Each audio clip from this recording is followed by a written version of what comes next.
Welcome करें dear छात्रों, DNV teach में आपका स्वागत है।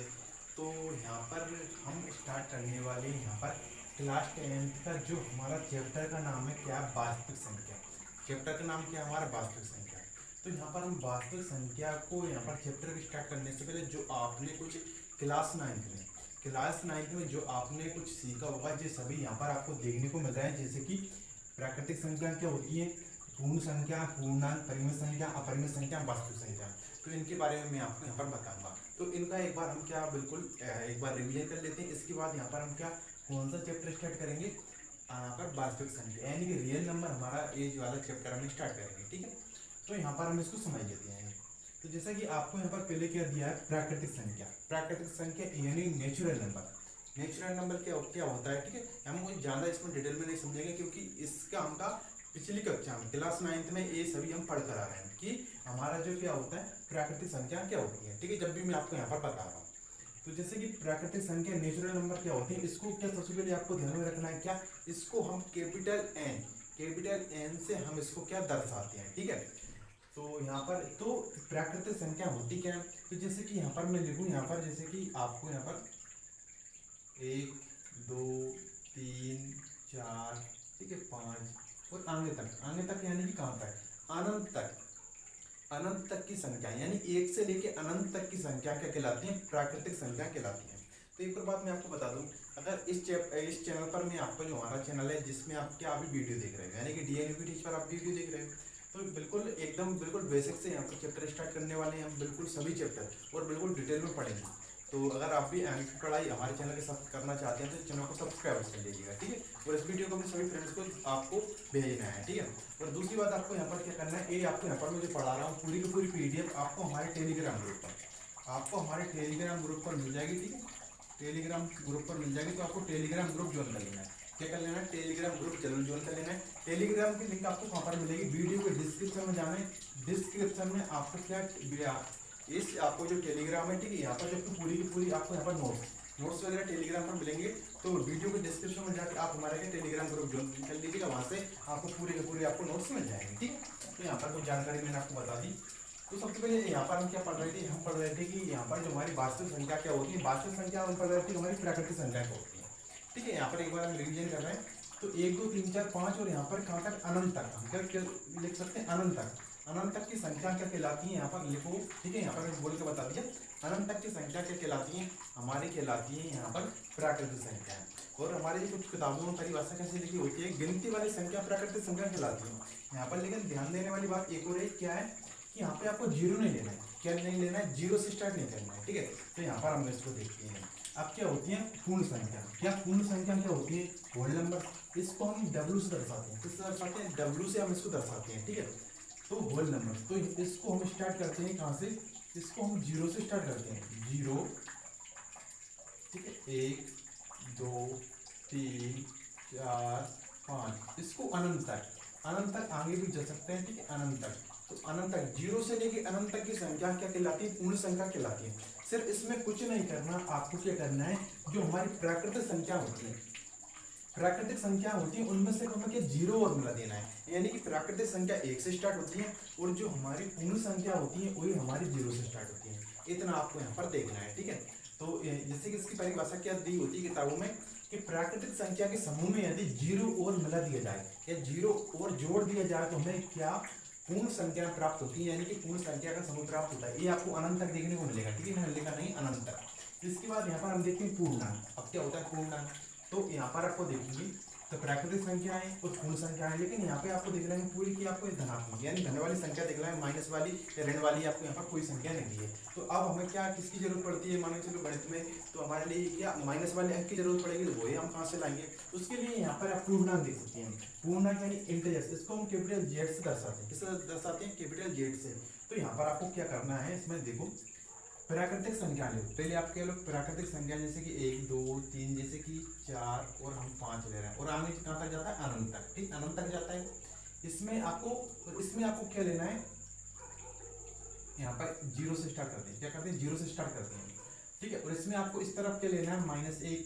ठीक है, -2 -3, इस तरीके से आपको यहाँ पर जाना है। ये भी आपको अनंत तक जाएगा और ये भी आपका अनंत तक जाएगा। यहाँ पर माइनस अनंत तक जाता है, यहाँ पर इस तरह प्लस अनंत तक जाता है, ठीक है। इसकी किताबों में परिभाषा क्या दी होती है कि पूर्ण संख्याओं के समूह, क्या दी होती है कि पूर्ण संख्या के समूह में यदि प्राकृतिक संख्या, ये आपका पूर्ण संख्या का समूह, प्राकृतिक संख्याओं के ऋणात्मक अंक और जोड़ दिए जाए तो हमें क्या पूर्णांक प्राप्त होता है, ठीक है।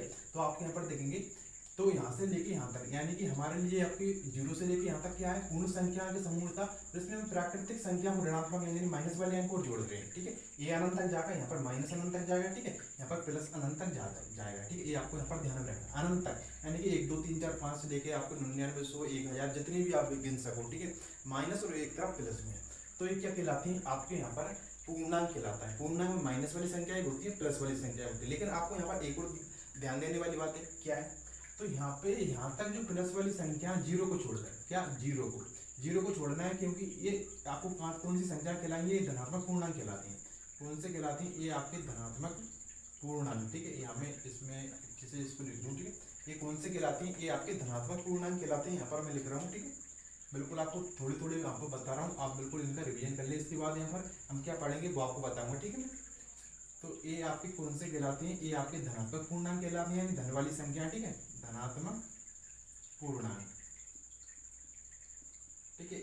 और ये आपकी इस तरफ वाली जो होते हैं माइनस वाली संख्या होती हैं, जो भी ये आपके कौन से कहलाती हैं, ये आपके कहलाते हैं ऋणात्मक पूर्णांक।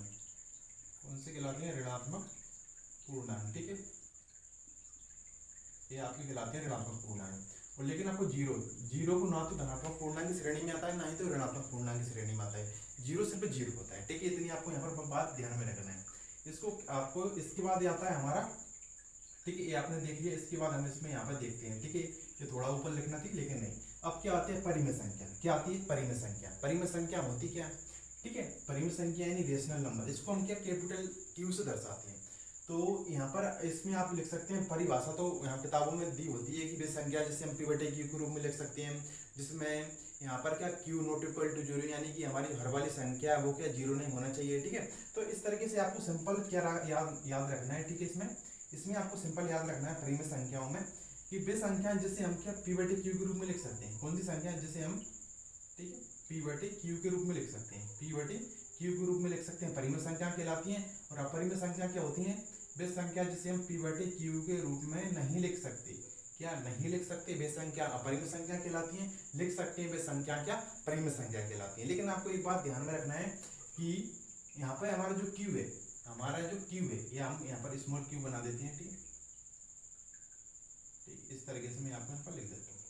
तो हमारा जो Q का मान है वे हमारा 0 नहीं होना चाहिए, क्योंकि अगर हमारा 0 हो गया Q का मान नीचे वाला, तो 0 का किसी संख्या में भाग देते हैं तो वो क्या बन जाता है, अनंत बन जाता है। इसलिए हमारा Q का मान 0 नहीं होना चाहिए, ठीक है। तो यहाँ पर हमारे P है और Q है, लिख सकते हैं वो संख्या कौन सी कहलाती है, परिमेय संख्या। नहीं लिख सकते कौन सी कहलाती है, अपरिमेय संख्या, ठीक है। आपको यहाँ पर ध्यान में रखना है। देखो यहाँ पर आप कोई सी भी नंबर उठा लो, पूर्णांक मान के चलो, ये क्या है परिभाषा क्या हो, तो आपको पूर्णांक, तो यहाँ पर मान के चलो वे संख्या 1/2 ले लो, तो ये भी क्या आपका एक परिमेय संख्या है। 3/4 ये भी आपकी एक परिमेय संख्या है, ठीक है। 8/9 ये भी आपकी परिमेय संख्या है। ये सभी कौन सी कहलाती है, परिमेय संख्या है। लेकिन आपको यहाँ पर देख लो, लेकिन आपको यहाँ पर एक बात ध्यान में रखना है कि यहाँ पर Q कोई सी भी परिमेय संख्या ले लो, लेकिन आपको यहाँ पर लिखना है 0 को छोड़कर, 0 को छोड़कर आप कोई सा भी पूर्णांक आप यहाँ पर ले सकते हैं, ठीक है। 0 को छोड़कर कोई सा भी पूर्णांक ले सकते हैं। P और Q क्या है, यहाँ पर पूर्णांक है। मैं आपको नहीं लिख रहा हूँ, लेकिन आपको यहाँ पर बोलकर बता रहा हूँ, P और Q क्या है, पूर्णांक है। लेकिन आपको Q को क्या लेना है, पूर्णांक है, लेकिन सिर्फ क्या 0 को छोड़कर, ठीक है। आप यहाँ पर माइनस वाले भी ले सकते हैं, जैसे कि -3/4, ठीक है, माइनस वाले भी ले सकते हैं आप। और P बटे Q में कुछ नहीं होता, वे संख्या जैसे हम P बटे Q के रूप में नहीं लिख सकते, वो क्या कहलाती है, हमें परिमेय संख्या, सॉरी क्या कहलाती है, अपरिमेय संख्या कहलाती है। लिख सकते हैं तो परिमेय, नहीं लिख सकते तो अपरिमेय, ठीक है। लेकिन आपको यहाँ पर एक बात ध्यान में रखना है, जैसे कि आपको यहाँ पर 5 में बटे में क्या लग सकते हैं, 1, सभी के बटे में 1 लगा सकते हैं। लेकिन आपको यहाँ पर देखो अपरिमेय संख्या क्या होती है, जैसे कि आपके √2, ठीक है, √3, √5, इस तरीके से जो रूट वाली संख्या भी आप कह सकते हैं। रूट वाली संख्या भी क्या कहलाती है, अपरिमेय संख्या कहलाती है, ठीक है। तो आप यहाँ पर जैसे कि इस तरीके से मान के चलो, यहाँ पर 5/2, ठीक है, ये भी आपकी कौन सी कहलाएगी, परिमेय संख्या कहलाती है। और अगर 5/2 को हम लिखें तो कौन सा होता है, 2.5, तो ये भी आपकी क्या एक अपरिमेय संख्या है, ठीक है। यहाँ पर परिमेय है, क्या है, 2.5 क्या है, परिमेय है, ठीक है। 2.5, क्योंकि 5/2 का ही तो एक रूप है। एक निश्चित स्थान तक दशमलव में भाग रुक जाए तो वो क्या कहलाती है, परिमेय कहलाती है, ठीक है। और भाग जाता रहे तो वो कौन सी कहलाती है, अपरिमेय। जैसे कि यहाँ पर मैं एक संख्या कोई सा लिखूँ 2.573 या 2.5, तो ये कौन सी कहलाएगी, अपरिमेय कहलाएगी। कौन सी कहलाएगी, अपरिमेय कहलाएगी, ठीक है। और आपको यहाँ पर एक और ध्यान में देना है, क्या है, एक पाई, एक आता है पाई। पाई हमेशा कौन सी संख्या होती है, अपरिमेय संख्या होती है, ठीक है। लेकिन आपको यहाँ पर पाई, और आप चाहते हो, देखो पाई को क्या मान लेते हैं, पाई को क्या मान लेते हैं, 22/7, 22/7 मानते हैं। तो 22/7 क्या होती है, एक आपकी परिमेय संख्या होती है। क्या होती है, एक आपकी परिमेय संख्या होती है। लेकिन आपको यहाँ पर एक बात ध्यान में रखना है कि यहाँ पर मान लेते हैं क्या 22/7 कभी भी यहाँ पर पाई कभी भी 22/7 के बराबर नहीं होता, कभी भी 22/7 के बराबर नहीं होता है। पाई नॉट इक्वल टू 22/7, ठीक है। ध्यान रख, हम मान लेते हैं, क्या मान लेते हैं, पाई लगभग, ठीक है। यहाँ पर लगभग का साइन है, क्या, कितने मान के लिए, मान निकालने के लिए मान लेते हैं कि पाई का मान लगभग कितना होता है, 22/7। पाई वैसे कौन सी संख्या होती है, अपरिमेय संख्या होती है, ठीक है। यहाँ पर माइनस वाले उदाहरण आप यहाँ पर ले सकते हैं। इसके बाद आपको क्या करना है, यहाँ पर लिखना है कि वास्तविक संख्या। वास्तविक संख्या रियल नंबर क्या होती है, इसको हम क्या कैपिटल आर से दर्शाते हैं।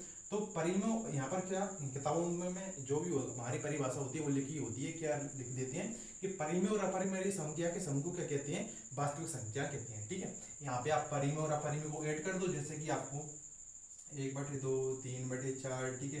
पाई भी लिख सकते हैं आप, यहाँ पर 22/7 भी लिख सकते हैं, ठीक है। या फिर आप 22/7 पहले लिख लो, ठीक है। इसके बाद आप यहाँ पर √2 कर लो, √3, √5 पाई, यानी कि परिमेय और अपरिमेय संख्याएं भी इसमें आ जाती हैं। परिमेय और अपरिमेय संख्या के समूह को क्या कहते हैं, वास्तविक संख्या कहते हैं। ये छोटी छोटी यहाँ पे आपको जो क्लास 9th में आप पढ़ के आए थे, ये आपको मैंने बताया। इसके बाद जैसे ही हम यहाँ पर प्रश्नावली 1.1 स्टार्ट करेंगे, ठीक है, तो इसमें हम क्या सीखेंगे, यूक्लिड विभाजन परिमेय क्या होती है, ठीक है। यूक्लिड विभाजन परिमेय का यूक्लिड विभाजन एल्गोरिथम क्या होती है, क्योंकि यूक्लिड विभाजन एल्गोरिथम में हम यूक्लिड विभाजन परिमेय का उपयोग करते हैं, ठीक है। इसमें हम क्या यूक्लिड विभाजन एल्गोरिथम में एचसीएफ निकालते हैं, यानी कि महत्वपूर्ण समापवर्तक निकालते हैं। वही मैं आपको इसकी आगे वाली वीडियो में बताऊंगा, ठीक है। अगर आपको वीडियो हेल्पफुल लगी तो इस वीडियो को लाइक और कर दीजिएगा, और क्लास 10th के लिए ऐसे ही मैथ पढ़ने के लिए इस चैनल को सब्सक्राइब करिएगा। और टेलीग्राम ग्रुप अगर ज्वाइन करना चाहते हैं तो आप टेलीग्राम ग्रुप ज्वाइन कर सकते हैं, ठीक है। उसकी लिंक आपको क्या वीडियो के डिस्क्रिप्शन में देखने को मिल जाएगी। जो मैंने आपको यहाँ पर बताया पूरी का पूरा फोटो या PDF आपको क्या टेलीग्राम पर